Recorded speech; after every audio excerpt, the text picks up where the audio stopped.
I got a question. When will Joffrey die? It would give me joy to strangle that kid.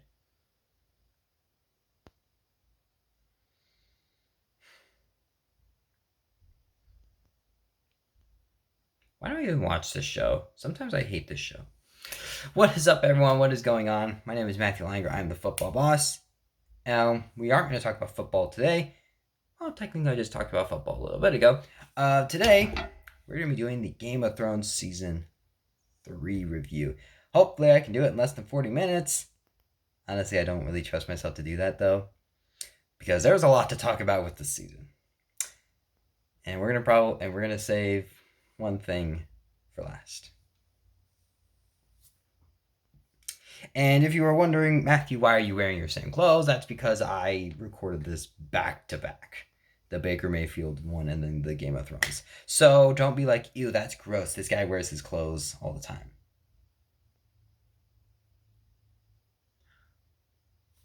Hang on. So don't be like, oh, he wears the same clothes every single day. That sounds a lot better. So, okay, so first of all, I want to say, I know it's been a while since I've done one of these. I said I would do one at the end of June. It's currently July 3rd right now. The reason why I haven't is because one, I am a little limited of what I can do with this right now. Second of all, it would be very, very stupid for me to watch this in front of my parents because I mean I don't know what's gonna happen every single episode. I don't know if someone's gonna get their throat cut or someone's gonna rape someone else. So I kind of gotta watch this when no one's around, though, and then I also don't want to talk about it while they're around. No one's home right now, and then also I've been currently watching another show right now. Actually, rewatching a show because I haven't seen it since before COVID happened. And the new season, the episodes are like over an hour long. Technically the show actually kind of reminded me of Game of Thrones. Everyone's just spread out everywhere. You got some snow, you got some sand, got monsters. Volume 2 just dropped. That kind of spoiled what it is. So yeah, I've been kind of like I technically haven't like watched Game of Thrones in like a couple weeks though, and so now we are finally back on it right now, and I have a whole lot written down because I had to yeah. Now, one more thing right before we start. I was actually going to talk. I was actually going to give someone a shout out in the season 2 review, but I kind of forgot though. So the reason why I have all these notes is because just to say I watched a recap of the season right before uh, right before right before right before I filmed this. The reason why is because I mean, obviously, there's so much in this season to talk about. There's so many characters, so many plot lines, like so many different locations, though, that it's really kind of hard for me to. It's definitely very hard to remember everything, and then I do try to remember as many characters as I can. I am doing better with it. Melisandre, yes, I finally remember her name. I know how to say it too. And then of course there are some characters that I'm like, I don't care. I don't know your name. And honestly, I don't think I'm the only one. So, all right. So, yeah, the recap I watched, it's on I it's on Crammed or like Crammed Up, something like that. Here, let's see. No, it's a Film Cram, and I was watching. There was one moment that made me laugh out loud. It was when he was trying to do a Daenerys impression when she said, "Where are my dragons?" and it kind of sounded like, "Where are my dragons?" It made me laugh so hard. So yeah, if someone's out there watching this, or if Film Cram's watching, so that was awesome. That definitely made my day. Where are my dragons? That's definitely one of my favorite lines now. It was a little weird when she said it at first though, but then just you saying it was just like, oh, that's awesome. Oh shoot, we're 5 minutes into it already. Let's go. Okay, so overall, I thought this was another great season. I would still probably say if I had to rank the first 3 seasons, I would still go season 1 in last place. Still a very good season though. I would go season 3. The reason why it's not number 1 is because of kind of the way it ends out. I'll talk more about that later though. And then of course season 2, just as I said, I really enjoyed season 2. And so yeah, let's get right on into this right off the bat. Let's get into my favorite part of the season right off the bat. It would be Jaime and Brienne. Brienne, also Captain Phasma, obviously had more screen time in this show, which that makes sense because she was kind of wasted in Star Wars. But yeah, Jaime and Brienne. I was not expecting this from Jaime. And honestly, it's actually kind of surprising how they were able to pull it off because, I mean, you go back to season 1, episode 1. He almost kills Bran. He almost kills a kid, and of course, he's just been an absolute jerk. He's been a prick. The first 2 seasons, even though he's not in season 2 very much, he's still not a good person. But it's still like, man, I don't like you very much. You're kind of a jerk. And this season, they make you feel bad for him. Like, you get his side of the you get his side of the story, how he was able to take out the Mad King. You get his backstory. You definitely see a more human side of him, and you see him care about other people. And I was so surprised to see this because I was like, man, like if they did this to Joffrey or something, where Joffrey's being like a total douchebag in the first 3 seasons, and then season 4, I mean, people are just like beating up on him. Though it would be just like, ha ha, suck you, Joffrey. I didn't want to say the F word right there, and yeah, they found a way to do that with Jaime though, and also one of the big twists of the season. One of them, there was a lot of twists in the season, is that he gets his hand cut off. And once again, another something that kind of took me a little off guard. I was like, oh, I'm like, uh-oh. You will die, because Tywin's going to be like, what the hell happened to your hand?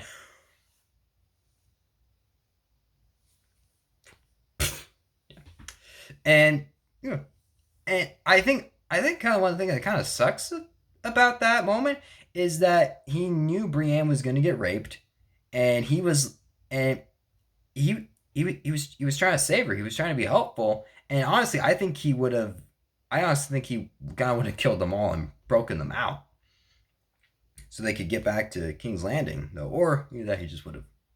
I don't know. He would have broken up sometime. He saves her. The one time he does something good, it costs him. And the next episode where they're just torturing him, I mean, he falls off his horse, they're kicking him, punching him, they're making him drink horse piss, and it's like, oh, it's like, I feel bad for this guy. And it all kind of leads to the end of the season. Of course, he's not in the last couple episodes very much, but when he sees that Brienne's in trouble, actually even before that, when he realizes, oh, they're gonna kill her. He goes up to one of his guards and plays the same Jaime Lannister swag, where normally it's like, oh my gosh, I hate this guy. They do it in a way that's like, aha, you son of a bitch, man, I love this guy. And where he goes up to one of the guards and he's like, hey, we have to go back, I forgot something. And the guy's like, I can't go back. And he's like, okay, when we get to King's Landing, my father's gonna ask me what's wrong with my hand. I could either say you cut it off and you're gonna die, or I could say you saved me. And the guy's like, crap, we gotta go back. And it's like that's the Jaime Lannister swag. That's normally when he would do something like that in the first 2 seasons, it's just like, oh, I hate this guy. This season, he does it for good. And then he jumps into the bear pit to save Brienne. He's no match for this bear. He was basically about to sacrifice his life for her. And it's just like, Jaime, you're so stupid, but it's awesome. So yeah, I'm definitely really looking forward to seeing what they can do with him now. I will say, since he's back at King's Landing, I hope he's just not going to turn to an asshole again. I definitely wouldn't mind him like being like a little nicer though. And I have seen from the season 4 trailer, actually I have a lot to talk about with that season 4 trailer, is that it does look like he's gonna get another hand. Although I'm not entirely sure how that's gonna work though. I don't know if it's just gonna sit there and he's gonna be like, I can't move my hand, or I don't know, maybe there's some sort of magic that they can get it back though. I don't know. And I will say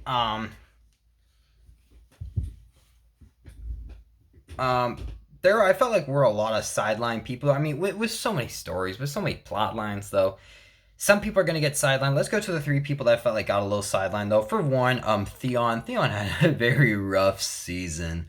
Um, yeah, when it looks like he's about to get out though, he gets brought back by Max. Max, or his name is Ramsey on the show, but he's Max in Marvel Inhumans.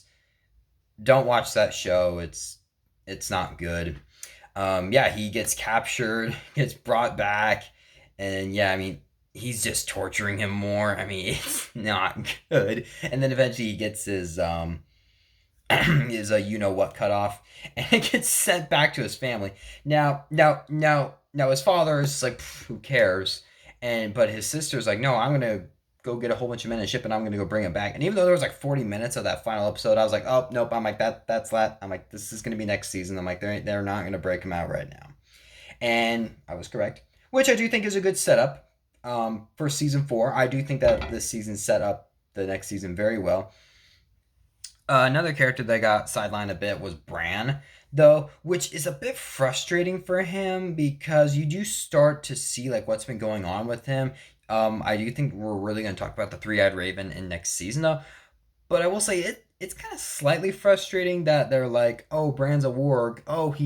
There's like a new power that we've introduced, and then he's not in it very much, and that he's basically just being pushed around by Hodor the entire time. And so, while that stuff was interesting, I want to say they probably could have touched on it a little bit more, but the thing is just that there's a whole bunch of things to talk about with the season, so someone's going to get sidelined. I felt like he was another person that got sidelined. It's not like something I'm like, oh, I didn't like. Another person that got sidelined, in my opinion, was Sam. Basically when he gets back from seeing like the dead army and the White Walker though, they go to the Craster house. The guy that said was a womanizer. He basically is. He rapes all his daughters to get more daughters though, and if he has a son, he gives the son to the White Walker. And yeah, he died this season. That was definitely like you deserved it. But it kind of came across as a bit of like a oh crap kind of way because I don't remember how I don't know how the scene went. He was basically like, if anyone calls me a bastard, I'm gonna kill you. And then one guy speaks up and he's like, well, you're a bastard anyway. Takes out his knife and I'm like, oh crap. I'm like, is this guy gonna die? And he takes a knife, shoves it up his neck, and it's like, yikes. So yeah, they killed the leader. Remember his name. And then that kind of leaves Sam with Gilly. And yeah, they're not particularly interesting in the season until episode 8, when we finally get to see a White Walker. I mean, we've already seen White Walkers already, but they have not particularly done anything this season, which is kind of weird because it's like they have an undead army. They're approaching the wall. What are we gonna do about it? Oh, that's right, nothing. Why? I don't know. Yeah, but hey, it definitely should be important. If it's not gonna be important, then ugh, to kind of the ending. And so yeah, you do get to learn a little bit more about them. They can definitely break swords, which is another oh crap kind of moment. And then you also what is it, like a dragon knife or something? It's like a black knife. Those can kill White Walkers.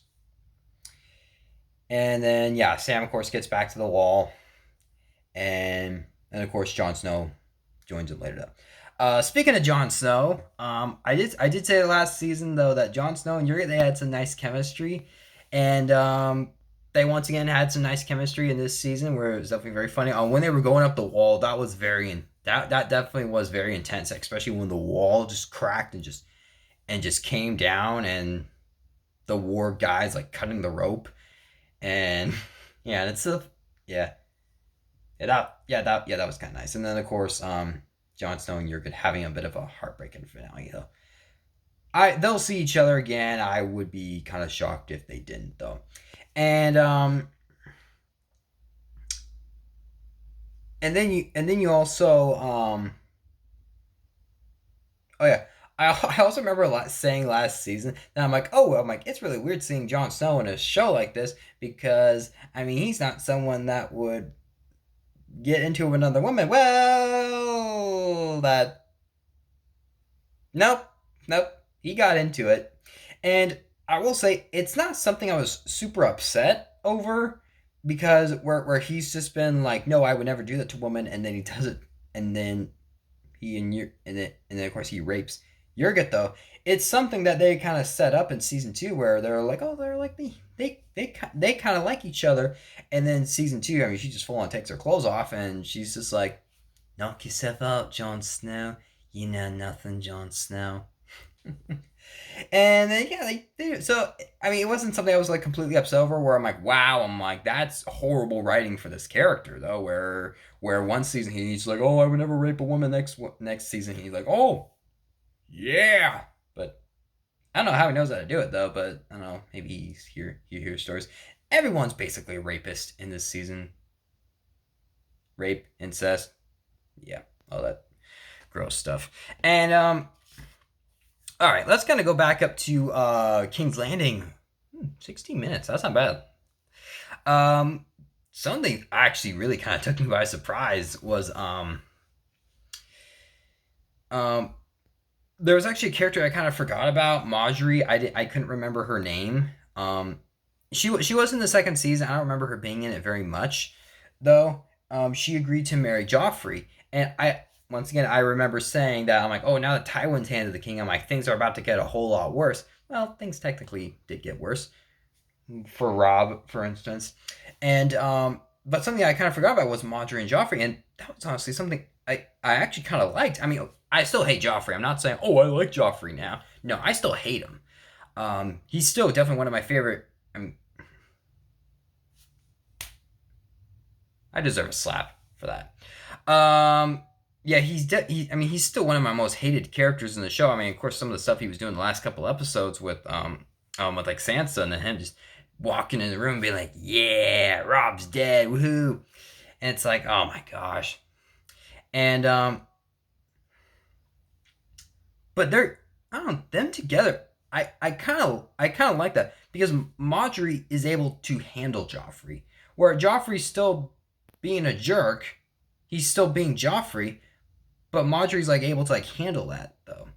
And even when she learns from Sansa that, oh, he's a monster, he's a horrible person though, she's still going out. I mean, she's not like, oh, I'm very nervous about it. And then of course she's not like, hey, I had a talk with Sansa. You're not being very nice to her. She's just going with it. And them together was something I actually kind of liked in this season. I actually kind of wish we got a little more of it, though. I mean, of course, I still want Joffrey to die, though. I want him to get what's coming to him. But yeah, I would not complain about having more scenes with them together because Marjorie is at least able to make him a little more mature, make him ever so slightly more likable because she's able to handle him and she knows how to bring out the best in him. I know I'm talking about all these good things about Joffrey though. It's not much though. And and I also thought it was kind of funny and like I also thought it was kind of funny in episode 1 where where Marjorie is like going like goes off to like help the kids and of course Cersei and Joffrey are just like not taking it. They're just like, oh, they're like, we don't, they're like, oh, that like that's not a thing. And Joffrey's like, oh no, it's okay. I mean, her charitable work is good. And I'm like, that must have hurt you coming out. That must have hurt. So yeah, I really like them together though. So I kind of hope we get more of that though. And then also kind of speaking of the Sansa though, Sansa finally does open up. That was definitely a nice like yes kind of moment because I mean she's just been so afraid of just everything. I mean, not of everything. She's just so afraid to stand up to Joffrey because of course she has seen what Joffrey has done to her father, and she's just like, oh, I love him. Oh, my heart's broken because he chose another one. But it's like you don't believe that, and of course she finally opens up to her and her aunt, um, not Sansa's aunt, Brianna's aunt, Olenna. Another very fun character, though definitely very sassy. Oh, and definitely seems like a very trustworthy character, and I'm pretty positive she didn't spill the beans about about Sansa being like, "Oh, I don't like Joffrey though," and yeah, as soon as she got introduced, I was like, "Man, I gotta love this woman." I'm like, "She's so funny though." And then when she's just like, "No, no, no, no, it's okay. You can tell us about Joffrey though," and then Sansa's like, "Oh, he's a monster," and I was like, "I swear, I'm like, if you tattle on her, I'm like, I'm gonna be pissed." It doesn't look like she would. It doesn't look like she did, and it definitely doesn't look like something she would do. So I think Sansa's good. Who should we go to next? Oh, let's go to Arya. Um, Arya, I don't want to say got sidelined, but it was definitely a little less interesting than the season than the season before. Of course, I will say, of course, her and the Hound have like a fun, like, I might be saying this wrong, like tough guy child relationship. Though, okay, a good example of it would be the Mandalorian, Mando and Grogu. Obviously, it's two different things because Grogu doesn't talk though. But yeah, they kind of have a relationship like that that kind of reminded me of that, and I was like, oh my god, I'm like, this is kind of cool. And since we're definitely going to be getting more of that in season 4, at least we should. Yeah, that's definitely something that I'm really looking forward to. And but like Arya still kind of like hates the Hound. I don't know his actual name. Um, I think because he was with like Joffrey though. But the Hound is a good guy. I mean, he had a really cool sword fight earlier. I mean, of course, he is afraid of fire, though. He definitely had a really cool sword fight with the fire sword though, and yeah, that was definitely really cool though. Which I'll also say some of the sword fights in this season I thought were definitely very good. Of course, you had Jamie and Brienne, um, earlier, quite early in the season, and since they are both like fairly evenly matched, though, it was nice that they did get like one fight in before Jamie got his hand cut off. Yeah, I would definitely say that the sword fight with the sword and the fire sword, that was all awesome. So so yeah, of course, like Arya, she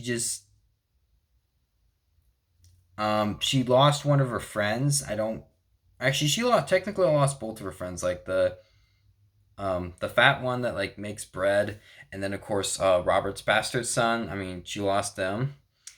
And of course, Robert's bastard son, he of course does go with Melisandre. We'll talk about her in a little bit.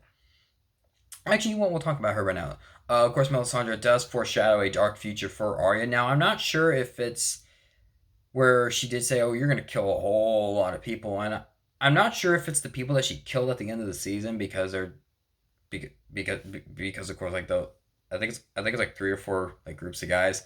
They're just like oh, they're like, oh yeah, we killed Rob, is absolutely hilarious, something like that, and then Arya just like plays along with them. It's just like, oh, I'm hungry, I have money, oh thank you.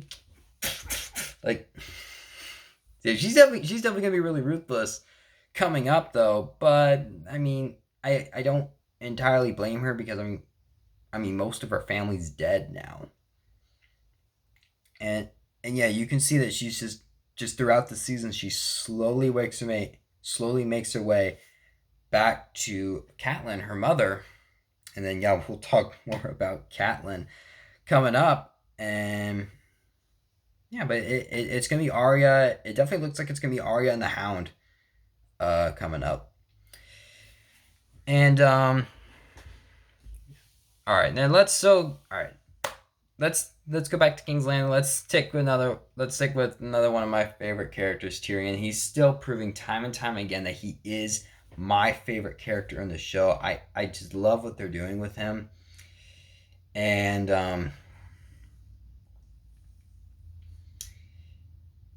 and even when he does, and of course you have the moment where he gets forced to marry Sansa because God forbid Tywin and the Lannisters do not rule everything because they are just a power hungry people that just want more power no matter how much that they have.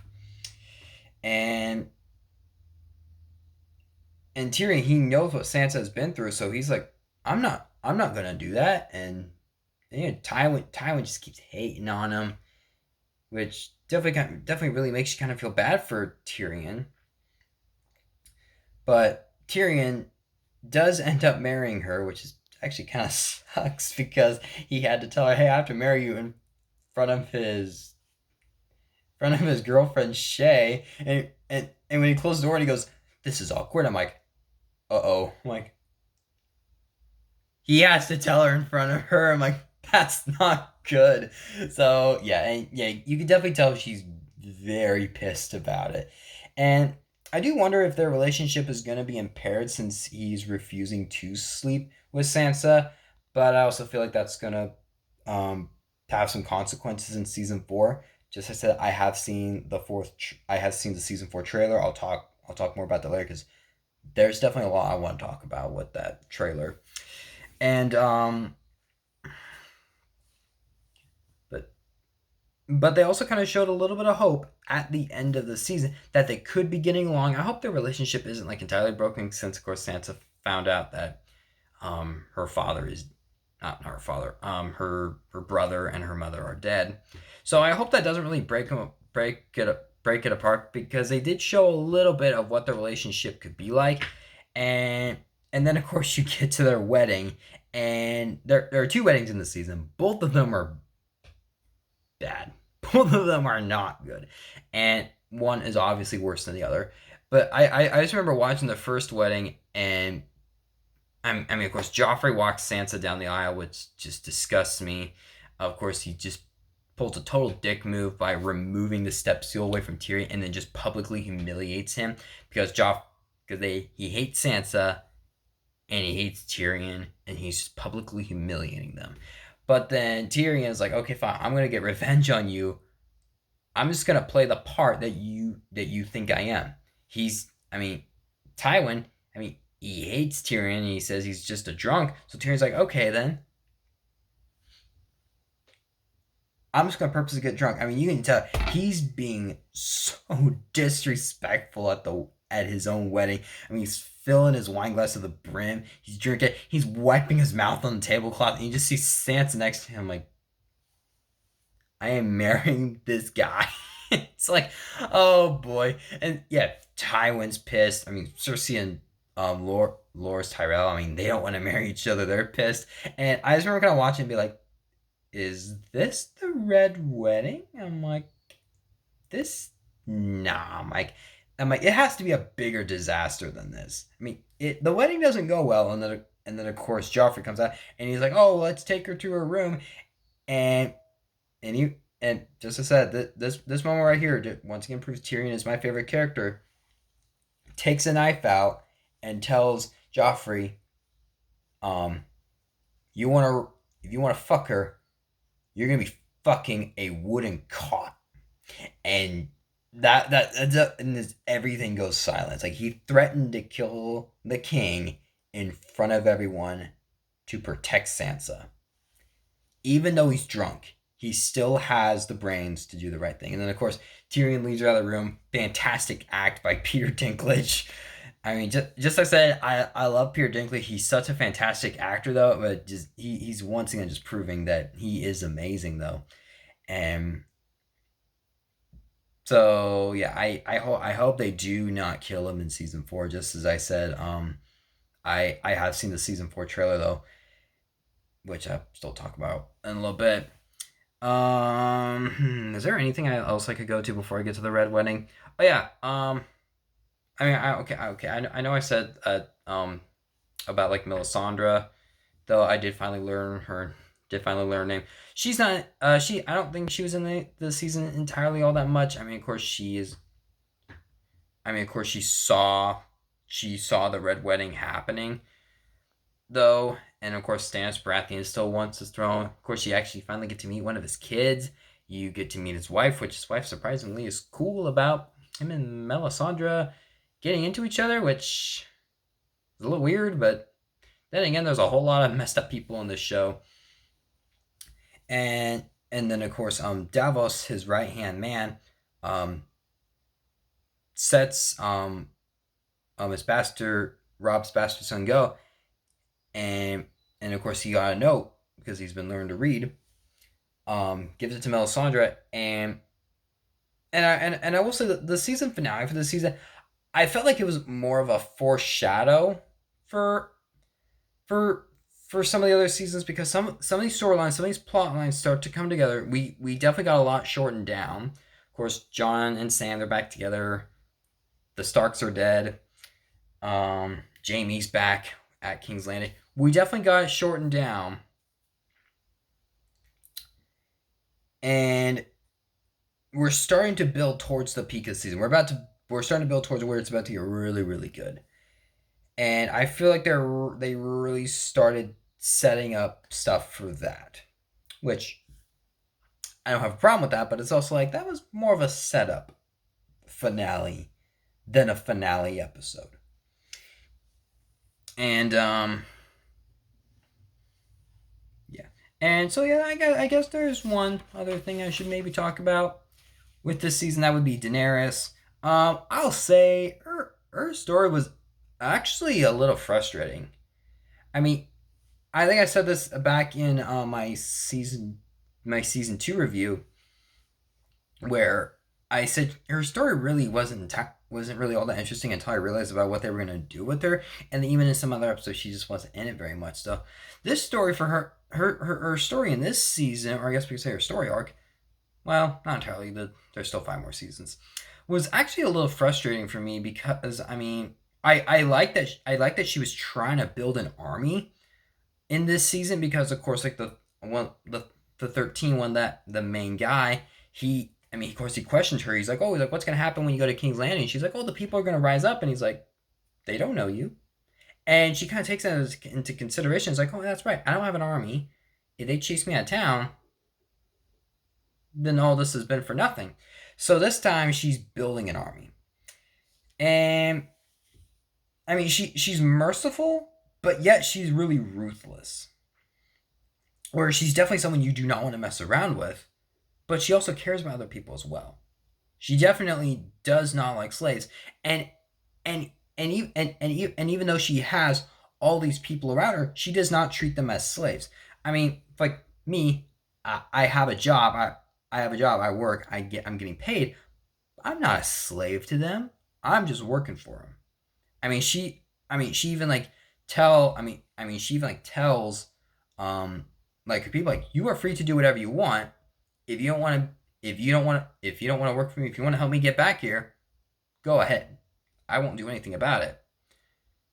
But if you are going to work for me, you're gonna do as I say. But yeah, but she does not slave them, and of course she does stick up for Missandei, which Missandei was Ramsay in Fast and Furious.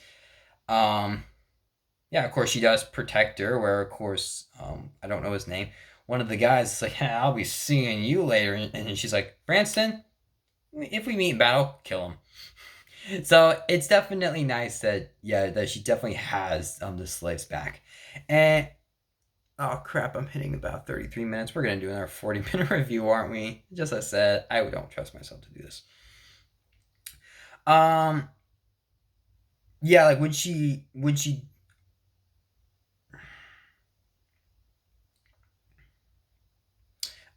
does, like, when she wants to buy these slaves, because of course she can tell that their master, don't know his name, the one who never spoke English, spoke Valyrian, I think.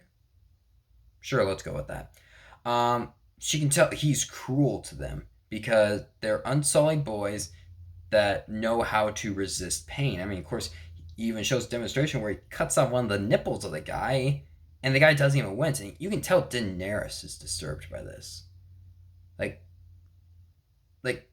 Like she killed people last season. She took people, locked them in the vault, and closed. Well, yeah. And I was like, that's a pretty terrible way to die. And she's disturbed by this, because these are slaves. She wants bad people to get what they deserve, but she's gonna spare the good people. So like later down the line, if she meets Tyrion though, and she knows, you're a good guy, I'm gonna spare you. Joffrey, I hate you. What was the word she said? I don't know. Dracarys. You burn Joffrey. So So yeah, that's something that's actually really interesting about her character, though, is that she is merciful, she is a kind person, but she's also a very ruthless person as well. And and even when she saw like the guy hanging on the cross, and she's like trying to offer him a drink, um, that moment honestly kind of reminded me of when Jesus was hanging on the cross and he said, "I thirst," and they tried to give him a drink and he refused. I mean, of course, that guy refused too. Of course, he said something else though, but Jesus obviously didn't do that. And so, yeah, that's right. I just compared the Bible to Game of Thrones. That was not something I was expecting to do. So, and of course, shortly after that, she's trying to get a deal with this guy, and then she says, "Oh, how about if I give you one of my dragons?" Me personally, I was not buying that for 1 minute. I was like, there's no way she's sacrificing one of her dragons for this army. She raises her dragons as her kids. We know she doesn't like slavery. That seems out of her character.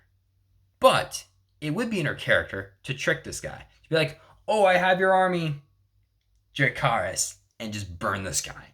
Was definitely a very cool moment. Was definitely one that was like, yeah, this guy finally gets what he deserves.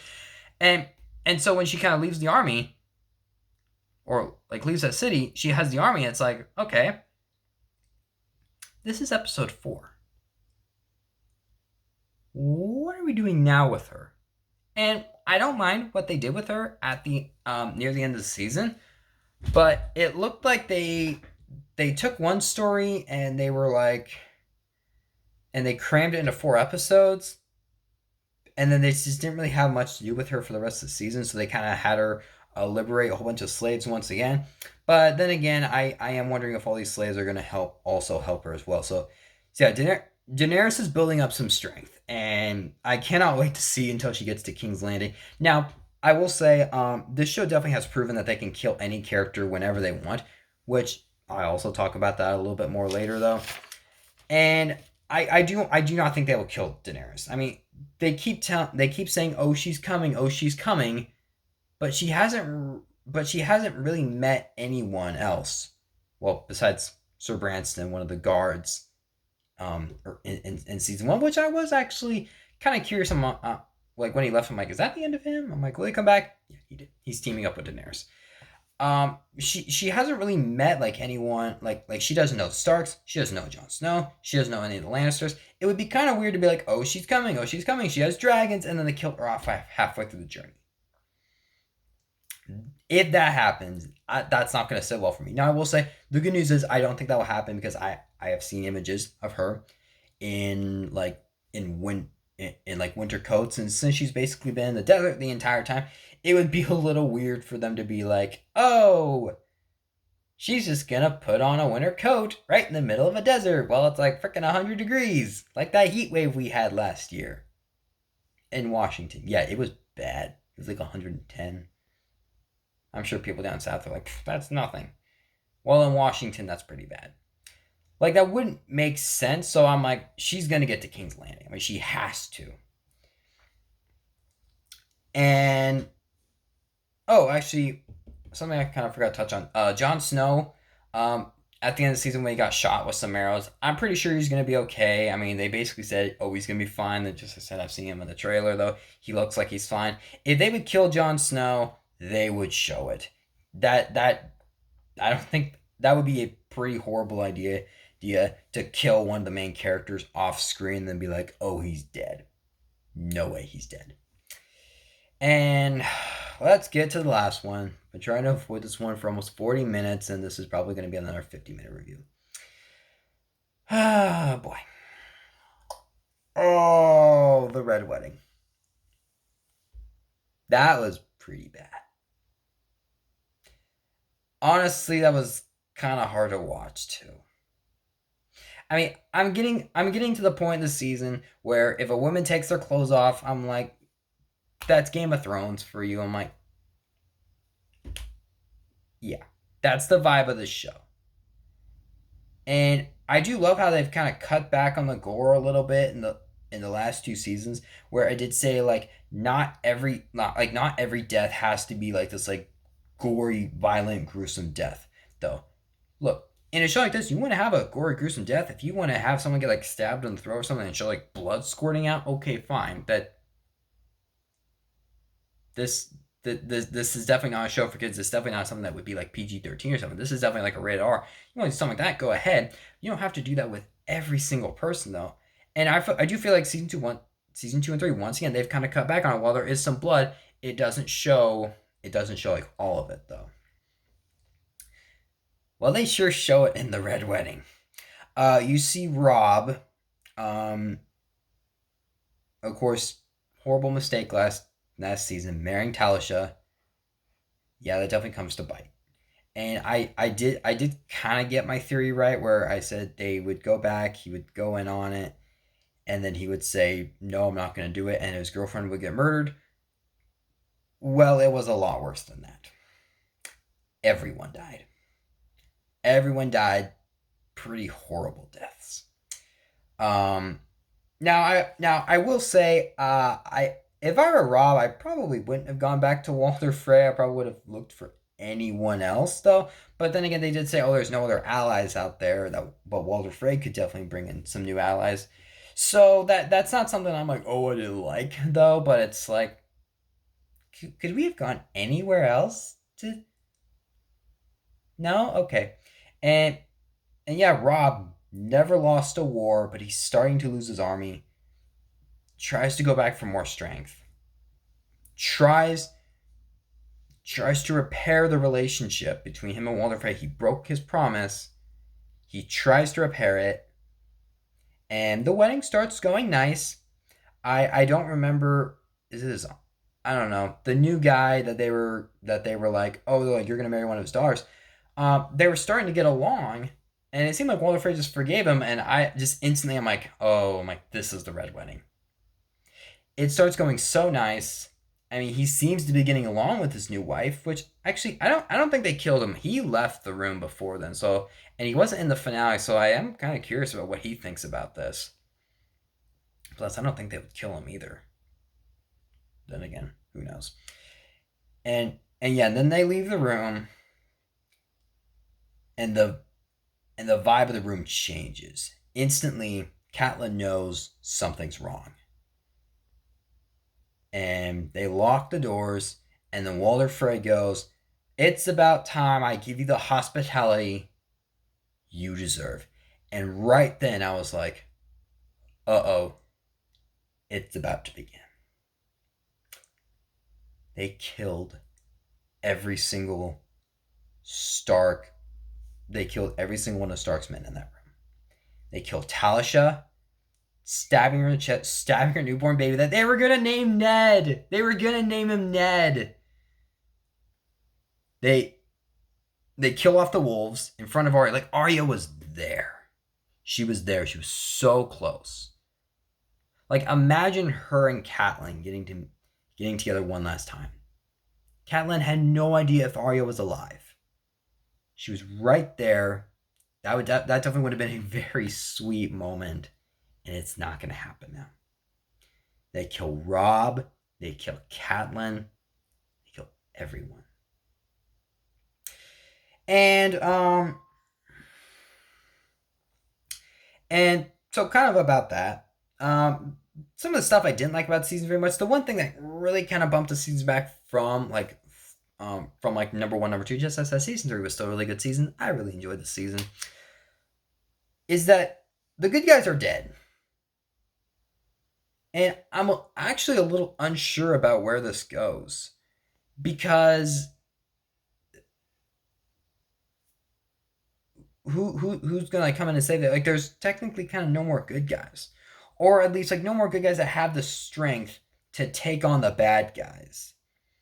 I mean, okay, you could say, oh well, Jon Snow, he's a good guy. Well, he has his own problem right now. I mean, I don't know if he knows that Robb's dead. I mean, he may find out that Robb's dead, but I definitely do think that he's gonna be. I think he's gonna be. I think he's gonna be taking like Jurgen and like and like them like a little more seriously over what's going on in King's Landing. Daenerys is coming in, but Daenerys isn't really a good person either. I mean, you do have Arya and the Hound, which both of them are good guys, but if you're putting them up against a giant army, I'm saying that's not fair. If you're gonna fight an army, you need an army to fight with it. You can't have, oh, one person takes out 10,000 armies and it's like, yay. It's like, what? Like, imagine Arya and the Hound going up against like Daenerys' entire army. You're gonna be like, oh, the Hound and Arya will die. And it's like, yes. But Robb had the power, Robb had the army to defeat them, and now they're all dead. Which, it's a great twist. It's a great twist to the season, though. Yes, there are 5 more seasons, so there's obviously plenty of stuff to happen next. I mean, but it's also like, all the good guys are dead now. Because when Ned died in season 1, Robb was still coming in to save his sisters, declaring war on the Lannisters. And even though season 1 ended in a not a very satisfying ending, it was at least like, okay, there are at least good guys coming. And that was honestly something I thought they were building up towards, but they decided to give them pretty horrible deaths as well. I mean, while none of them seemed entirely painless, though, but for Robb and Catelyn, they probably got 2 of the worst deaths of the season. What's one of the last things Robb saw? Saw his dead wife, saw his dead child, and he dies a little while later. That's the last thing he sees. What's the last thing Catelyn sees? Her son die. And even when she tries to get revenge on Walder Frey, where she takes his wife, and he goes, if you let my son go or I kill your wife, he shrugs his shoulders. And he goes, there's nothing you can do. There's nothing you can do that's going to physically hurt me. That's a pretty horrible death for some of these like more loved characters. So I'm not sure where this is going to go. And yes, there are 5 more seasons coming up. And I have heard that a lot of people were not happy with this finale. Like, finale of the show, season 8 finale. I'm starting to get concerned that the season's going to end where they're just going to kill off all the good guys. And they're going to be like, oh, the end. And it's going to be a pretty horrible finale to the show where the bad guys win, the good guys don't. Because I don't know who's going to be the cavalry. I don't know who's going to come in and save the day. And just as I said, it's a great twist for the Red Wedding. It can work now. But coming up, it's like, it has to work at some point. So, my opinion, I think they do need to start killing some of these bad guys, though. Tywin, probably. Joffrey. Cersei. Maybe you want to kill Walder Frey at some point. I mean, obviously, don't kill off all the bad guys in one season, though. But I would probably say, give them at least some justice. Kill off 1 or 2 bags, even if you kill 1. Show that not every good guy can be killed. So, that's just my opinion. I did love the twist. It broke my heart. Worst of all, I watched it on my birthday. Happy birthday, Matthew. The Lannisters send their regards. And I do kind of want to end this video right now because I'm coming up on 50 minutes. Not surprised. Let's talk about that season 4 trip. I saw it shortly after. Mando's coming in. Our Mandalorian's coming around. Don't know if he's a good guy or bad guy. Tyrion, he looks like he's in some trouble, though. Where he did say in trailer that I may not be able to talk my way out of this one, and it's like, are you about to kill Tyrion? Don't you dare kill Tyrion. I pray death upon anyone who kills Tyrion. The dragons are getting bigger. They're getting much, much bigger. I do definitely love seeing them burn people. That's awesome. Wreaking havoc. Yeah, there definitely looks like there's going to be a lot of twists and turns in this season, though. And there was one fight in the trailer where one guy says like a weird flip in the air or something. Like something like Darth Maul would do. And it's like, are we getting like over the top choreography now? That's not something the show has done. I'm in for it. I'm excited for that moment. That trailer was good. Easily the best trailer of the show so far. I am very excited to see where this show is gonna go. I should be getting on it fairly soon, though. I mean, I do want to finish volume 2 of Stranger Things first, since of course like the final episode's like 2.5 hours, though. And yeah, I will take a slight break. It should be longer. I mean, yes, it will be longer. It should be shorter than last time. Hopefully, I will stop being a stop. Hopefully, I will stop procrastinating and start building on this a little more. I'm definitely very excited to see where this season's gonna go. I don't know where they're gonna go with all the good guys being dead, but that does not mean I'm still excited to see where this season's gonna go. Let me know what you think down below in the comment section. Though, is season 3 your favorite season? Is it your least favorite season? What you think of the Red Wedding? Did it break your heart? Actually, yeah. And then tell me, what's worse? Urban Meyer getting hired by the Jacksonville Jaguars or the Red Wedding? Arrow season 4 or the Red Wedding?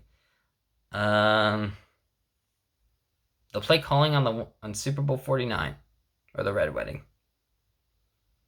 Other bad things that could possibly compare to the Red Wedding. Honestly, the Red Wedding is probably worse than all those. You let me know. You can follow me on Facebook, MATTHEWLEININGER. What time is it? It's like 9:50. I gotta go to church in like 45 minutes. Yeah, that's right. I talked about Game of Thrones before going to church. Hell yeah, people. I'll see you guys next time. Bye.